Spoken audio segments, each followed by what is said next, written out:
Like most electronics, power awnings are great when they work. However, when they get stuck, they just become a giant horizontal sail. And while sailing on land sounds intriguing for all 3 seconds until your awning gets ripped off, I'm here to help you save your awning and hopefully a little bit of coin. Let's start with the first potential problem, which is lack of power. Have you ever called into tech support for your wireless router and they ask you if it's plugged in?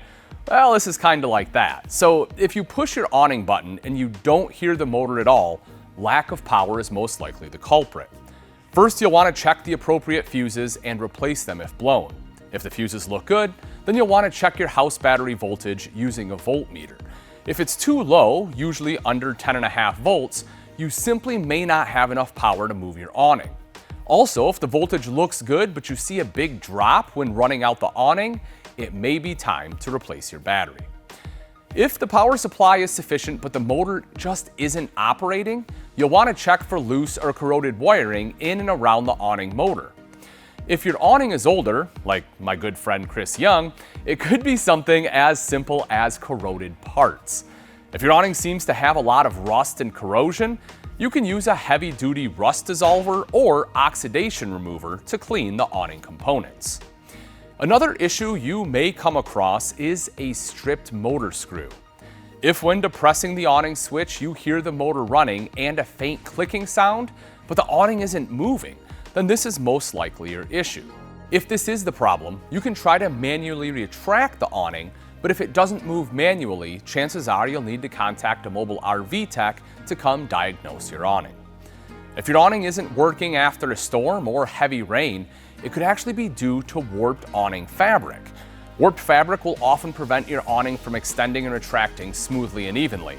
If this happens to you, then you'll need to contact a mobile RV tech, or if you're able to retract the awning, take your RV into a service facility to have the fabric replaced.